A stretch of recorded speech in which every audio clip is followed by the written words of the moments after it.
ہمارے زوال کے اسباب باہر سے نہیں ہیں، ہمارے اندر سے ہیں۔ کتنی بڑی لعنت ہے جھوٹ۔ آپ نے فرمایا جب کوئی جھوٹ بولتا ہے تو 3 میل تک اس کی بدبو سے فرشتے بھاگ جاتے، 3 میل تک فرشتے بھاگ جاتے۔ تو پھر پاکستان کا کون سا بازار ہے جس میں کوئی رحمت کا فرشتہ آئے گا؟ کہ ہر دکاندار جھوٹ بول رہا ہے، ہر بڑا چھوٹا تاجر جھوٹ بول رہا ہے، ہر سیاستدان جھوٹ بول رہا ہے۔ ہر سے مراد ہے 100 میں 99 نہیں، 1 لاکھ میں 99,999، کوئی 1 لاکھ میں شاید ایک کوئی سچا مل جائے۔ اور جس قوم میں جھوٹ اور ظلم اور خیانت پھیل جائے وہ قوم تباہ ہو جاتی۔ ان کو کسی دشمن کی ضرورت نہیں ہے، وہ اپنے دشمن خود ہیں۔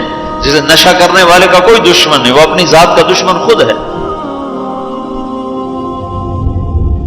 تو ہم اوروں کو الزام نہ دیں کہ یہودیوں نے سازش کر دی اور عیسائیوں نے کر دی اور امریکہ نے کر دی۔ ہم نے اسپین سے آخری ملک تھا یورپ کے سفر میں اسپین، تو قدم قدم پہ میں رویا، قدم قدم پہ میں رویا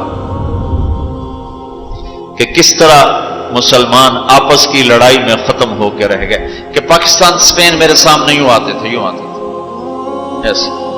اسپین کی تاریخ، پاکستان کے حالات، اسپین کی تاریخ، پاکستان کے حالات، اسپین کے مسلمانوں کی آپس کی لڑائیاں، پاکستان کے حالات، آپس میں قتل و غارت، پھر پاکستان کے حالات۔ تو اللہ تعالیٰ نے اس طرح ان کو مٹا دیا اسپین سے کہ ایک کلمہ پڑھنے والا باقی نہ بچا۔ مسجد قرطبہ جیسا شاہکار بیچ اس کے گرجا بنا ہوا ہے، صلیبیں لٹکی ہوئی ہیں، بت پڑے ہوئے ہیں، نماز منع ہے، بورڈ لگا ہوا ہے۔ تو میں وہاں محراب کے قریب جا کے کھڑا ہو گیا اور تصور میں دیکھنے لگا کہ یہ وہ جگہ ہے تاریخ سے سبق نہ لینا بھی بڑا اندھیر پن ہے۔ یہ وہ جگہ ہے جہاں یحییٰ بن یحییٰ اندلسی کے درس ہوتے تھے، علامہ قرطبی کی تفسیر چلتی تھی، ابن عربی کے تصوف کے نکات کھولے جاتے تھے، ابن حزم کے فقہی مقالات سنائے جاتے تھے، بقی ابن مخلد جیسی شخصیات یہاں بیٹھ کے قال اللہ قال رسول کہتے۔ ننگی عورتیں پھر رہی ہیں، نکریں پہنی ہوئی، وہ تو ایک ان کے لیے تفریح کی جگہ بنی۔ میں تو آنکھوں سے بھی رو رہا تھا اور دل سے بھی رو رہا تھا، اور زیادہ رونا اس پہ آ رہا تھا کہ اپنا ملک دیکھ رہا تھا کہ آج میرے ملک کے لوگوں کو ہوش نہیں ہے، وہ کیا کرنے ہیں۔ دین پہ نفرت، فرقہ واریت کی نفرت، سیاست کی نفرت، قوم کی نفرت، صوبوں کی نفرت، شہروں کی نفرت، زبان کی نفرت۔ کون کون سا زخم ہے جو اس جسم پہ نہیں لگا ہوا؟ کون کون سے زہریلے تیر ہیں جو اس پر نہیں چلائے گے؟ میں ایسے ہی کھڑا دیکھتا ہوں۔ پھر میں محراب کے پاس جا کے کھڑا ہو گیا، تو 700 سال پرانی قرآن کی آیات اب بھی اسی طرح لکھی ہوئی ہے۔ تو میں نے کہا یا اللہ، میں یہ نماز تو کوئی نہیں ہوگی، کسی کے نزدیک بھی ایسی نماز نہیں ہے، پر تو جانتا ہے کہ میں چاہتا ہوں میں اس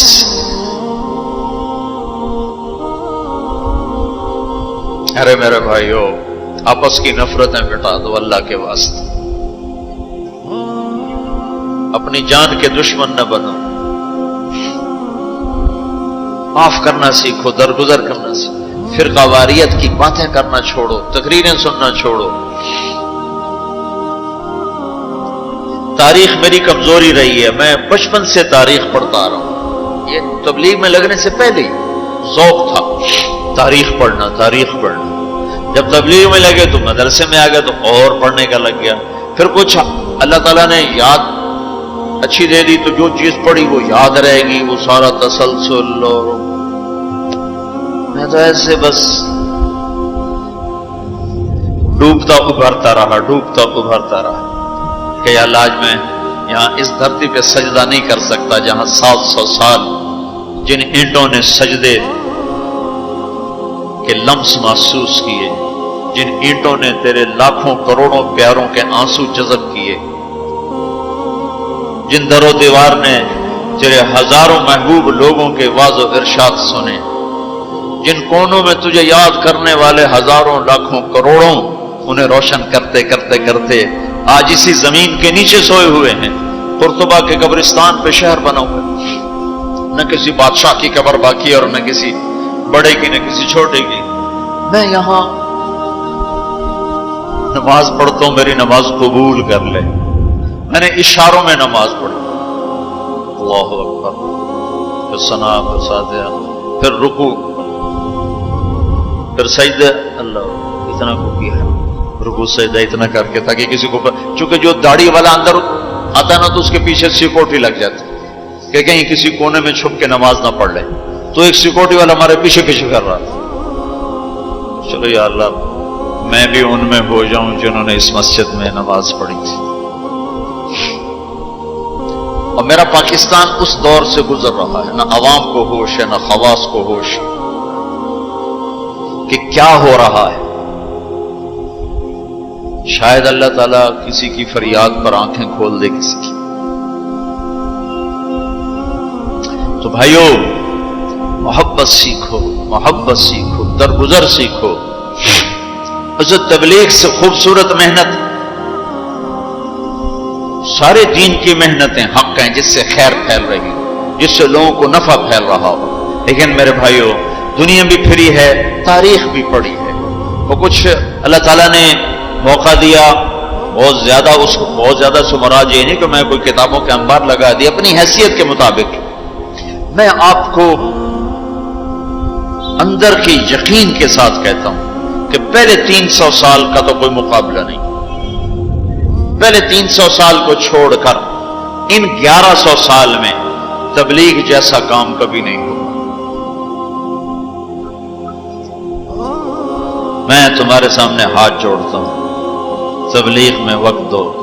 اگر اپنے اللہ سے تعلق بنانا ہے، اگر لوگوں کو اللہ کی طرف پھیرنا ہے تو تبلیغ میں جاؤ۔ بہت بڑا مجمع آیا ہوا ہے، صرف ہر مہینے 3 دن کی نیت کر لو کہ ہر مہینے 3 دن لگانے ہیں۔ کرو گے نیت؟ کرتے ہو نیت؟ ہر مہینے 3 دن لگانے شروع کرو، تمہاری زندگی میں تبدیلی آ جائے گی۔ 6 بر اعظم کے انسانوں تک پیغام پہنچ رہا ہو، ہر زبان کے لوگوں کو ہدایت مل رہی ہو، ہر طبقے کو ہدایت مل رہی ہو۔ جب طوائفوں کی طرف ذہن گیا، ان کا خسروں کو بھی تو لینا چاہیے، وہ بھی تو نبی کی امت، ان کے پاس پہنچ گئے۔ تو ہمارے علاقے کا سب سے بڑا ڈانسر اب اس کی داڑھی ہے، 5 وقت کا پہلی صف کا نمازی ہے۔ جب میری اس کی پہلی ملاقات ہوئی، میں نے کہا تو کبھی نماز پڑھی؟ کہا جی کدی نہیں۔ کدی جمعہ پڑھے؟ جی کدی نہیں۔ عید پڑھی؟ جی کدی نہیں۔ میں کیوں؟ کہ جی یہ مولوی ساڑھے نال نفرت کریں دن اور اساں بھی پرا پرا رہ جانے ہیں، تو سب پیار کی تیسی آ گئے ہیں۔ اس کا چلا بھی لگ چکا ہے، داڑھی بھی رکھ لی ہے۔ ایک مجھے ملا ناچم یہی، اس کے بال کٹوائے، سارا کچھ سٹ سٹ کیا، اور کچھ عرصے بعد پھر میں دیکھو نا سرخی لگائی ہو، فوٹو بہت ہے نا کچھ۔ اس نے اپنے واقعہ سنا، کہا جی میں مسجد میں گیا نماز پڑھنے تو مولوی صاحب نے آخیا اے خسرا کدے اندر وڑا ہے، انہوں باہر کٹو، انہوں باہر کٹو۔ تو بٹیک سنگھ گئی ہماری جماعت 95 میں، تو اس وقت وہ یہ سوشلزم کا بڑا مرکز تھا، تو اس کے جا کے اس سے ملے ہمارے ساتھی جو بڑا ان کا وہ پریزیڈنٹ تھا، صدر تھا۔ اس نے کہا جی مسلمان ہوں، کافر نہیں ہوں، سوشلزم سے متاثر ہے۔ تو اس کی ہم بات کرتے تھے، ہم پر دہریے کا لیبل لگنا شروع ہو گیا، دہریے دہریے دہریے۔ ایک دن نماز پڑھنے گیا مسجد، ظہر کی نماز تھی، عصر کی نماز، وضو کر لیا تھا اور مسح کے لیے پانی لیا، مسح کرنے کے لیے ہاتھوں میں پانی لیا، تو پیچھے سے مولوی صاحب کی آواز آئی امام مسجد، اے دہریہ اندر کدے وڑا ہے، نو باہر کٹو۔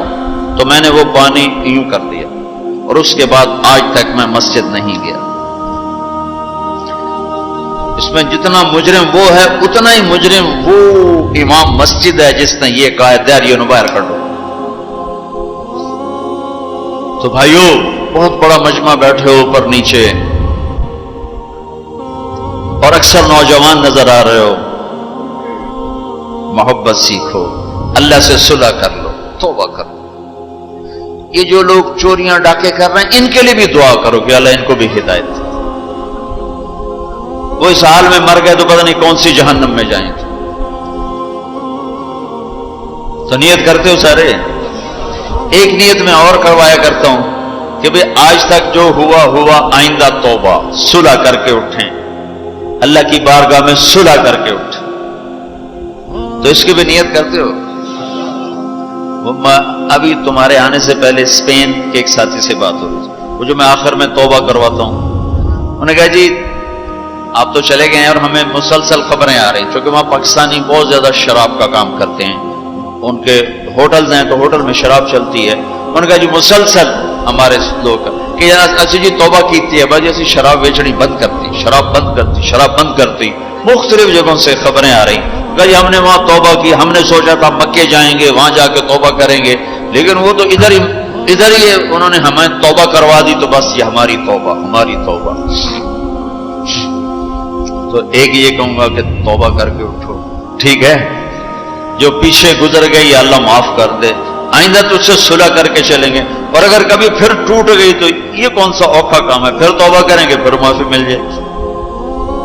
اس دربار میں معافی کے سوا تو معافی سے معاف کرنے سے زیادہ محبوب عمل کو نہیں اللہ کی بارگاہ۔ تو توبہ کی بھی نیت کرتے ہو تو کہو یا اللہ میری توبہ، پھر کہو یا اللہ میری توبہ، پھر کہو یا اللہ میری توبہ، اللہ قبول فرما لے۔ اب حج والوں سے کوئی موقع ملا تو کر لوں گا، ورنہ وہیں مکے چل کے بات کریں گے۔ لیکن آپ بھائیو، ہو سکتا ہے اس وقت کی بات یہی ہو جو اللہ نے کہلوائی، ضرورت اسی کی ہو۔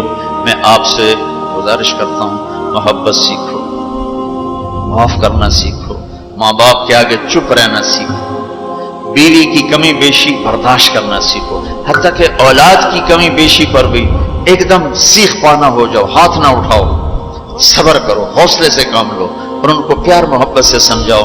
سہیل احمد مشہور اداکار ہے، 96 میں ہم نے اداکاروں میں بھی کام کیا تھا، تو اس وقت ہم ایک مرید کے ہماری جماعت تھی جو ہمارے ساتھ تھا، گجرا مالک، مجھ سے کہنے لگا مولانا میرا باپ DSP ریٹائر، زندگی پر 1 روپیہ حرام نہیں کھایا، 1 روپیہ رشوت نہیں، اب بے تکلف ہو چکی ہے، تعلق بن چکا ہے، تو میں کہتے تو کڑے حرام کھاتے بڑھ گئے، میں نے آگے کہا تو کڑے حرام کھاتے بڑھ گئے، تو کیوں اس غلط کام میں چلا گیا؟ کہا جی بس کیا بتاؤں، 8ویں جماعت میں تھا، فلم دیکھنے چلا گیا، واپس آیا تو میرے باپ کو پتہ چل گیا میں نے فلم دیکھی، تو اس نے پولیس والا بوٹ اٹھایا اور مار مار مار مار میرے سر سے خون نکال دی۔ تو میں نے دل میں کہا تو نے مجھے فلم سے روکا ہے، میں تمہیں اداکار بن کے دکھاؤں۔ کہا جی وہ شیطانی ضد پر آج یہ ہو رہا۔ تو اپنی اولاد کے ساتھ، استاد تو شاگرد کے ساتھ ہمارے یہاں سختی ہے، اسکول ٹیچر بھی، مدرسوں کے مدرسین بھی بہت شدت کا لہجہ، سختی کا لہجہ، کان پکڑوانے، مارنا پیٹنا، یہ انسانی طریقہ نہیں ہے۔ پہلا جھوٹ ماں باپ سکھاتے ہیں، اولاد پہ سختی کرتے ہیں، وہ جھوٹ بولنا شروع کرتے ہیں۔ میرے والد صاحب نے نماز سختی سے پڑھانا شروع کی، جب میں گھر میں ہوتا تھا، تو اب اللہ گواہ ہے اپنے گناہوں کا ذکر نہیں کرنا چاہیے، لیکن صحابہ بھی کیا کرتے تھے، جاہلیت کے قصے سناتے تھے اللہ کے نبی کو، اپنے باپ کے ڈر سے بغیر وضو کے جا کے نمازیں پڑھیں۔ ایسی شدت نہ ہو کہ زبان چھوٹ گیا۔ 4تھی جماعت میں تھا میں، ہمارے استاد تھے ماسٹر شفیع صاحب رحمۃ اللہ علیہ، بڑے محنتی استاد، اس زمانے کے استاد ہوتے ہی محنتی تھے، لیکن مارتے بہت۔ انہوں نے ہمیں حساب کا سوال لکھایا، سلیٹیں ہوتی تھی اس پر، اب میں کوئی 12ویں نمبر پہ بیٹھا ہوا تھا، اور جو جا رہا ہے آتا نہیں، ٹھو ٹھو ٹھو ٹھو، سوٹے بھی مکے بھی، میں کہہ رہا بھی مر گئے، مجھے بھی نہیں آتا تھا، اور میں انتظار کر رہا ہوں کہ یا اللہ میں اس سے نکلوں کیسے. سوال تو آتا نہیں, پکی گل ہے, سوٹے ہی ہیں. اب میرا چھوٹا ذہن اور میں سوچ رہا ہوں کہ کیا چکر چلاؤں کیا چکر چلاؤں. تو تھوڑا سا بیک گراؤنڈ یہ ہے کہ میرے چونکہ ہمارا زمیندارہ ماحول تھا تو استادوں کو گھر ہماری طرف سے گندم جاتی تھی, چاول جاتے تھے, گھی جاتا تھا, آٹا جاتا تھا, مکھن جاتا تھا, چینی جاتی تھی, مرچیں جاتی تھی, جو سیزن پہ تو وہ جاتی تھی. تو کوئی 2 مہینے پہلے میرے استاد جی نے کہا تھا کہ پتر مرچاں بھجوا دے, ابے نو آخی مرچاں بھجوا دے. وہ میں بھول گیا کہنا بھول گیا. سب میں بیٹھا سوچ رہا ہوں یا اللہ جان کیسے بچاؤں, جان کیسے. وہ 2 مہینے پرانی بات یاد آ گئی. جب میرے سے آگے 2 لڑکے رہ گئے, اس وقت یہ سارا پچھلا کمپیوٹر کھلا تو میں اٹھ کے گیا. میں نے کہا استاد جی ابا جی پہ آندین کل مرچاں پہنچ جا سکتے, ابا جی پہ آندین کل مرچاں پہنچ جا سکتے. میں نے کہا شاباش میرا پتر تو بائے جا.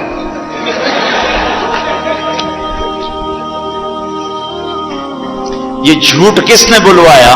استاد نے, اس کے ڈنڈے نے, اس کی سختی نے.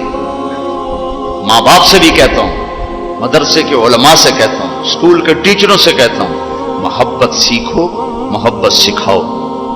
اولاد سے کہتا ہوں ماں باپ کی محبت سیکھو, ان کی شدت کو برداشت کرنا سیکھو. بھائی سے کہتا ہوں بھائی کی برداشت کر. آپ بیٹھے ہو عورتیں نہیں ہیں تو آپ سے کہتا ہوں بیوی کی برداشت کرو, ماں کی برداشت کرو, بہنوں کی برداشت. جو بھی کوئی بلندیوں کے راستے ہیں وہ برداشت میں چھپے ہوئے. اور تبلیغ میں وقت دو. تبلیغ سے پڑھ کر سارے دین کے کام خیر کے ہیں جس سے لوگوں کو نفع ہو رہا ہے, لیکن جو سب سے اس وقت لوگوں کے لیے خیر بھلائی کا کام ہے وہ یہ تبلیغ کا ہے. اس میں ٹائم دیا کرو, آپ کو بہت نفع ہوگا. اللہ تعالیٰ انشاءاللہ آپ کو آگے بڑھائے گا. کسی سے لڑے ہوئے ہو ابھی اٹھ کے صلح کر لینا, کسی سے ناراض ہو ابھی جا کر اس کو گلے لگا لینا, کہ اللہ کی بارگاہ میں بہت اونچا لے جانے والا عمل ہے جھک جانا, معاف کرنا, درگزر کرنا. تو اس کی بھی نیت کرتے ہو؟ اللہ تعالیٰ قبول فرمائے. اللہم لک الحمد کما انت اہلہ وصلی علی محمد کما انت اہلہ وفعل بنا ما انت اہلہ انک اہل التقوی و اہل المغفرہ. ربنا تقبل منا انك انت السميع العليم وتب علينا انك انت التواب الرحيم. اللهم اغفر للمؤمنين والمؤمنات والمسلمين والمسلمات الاحياء منهم والاموات انك سميع قريب مجيب الدعوات.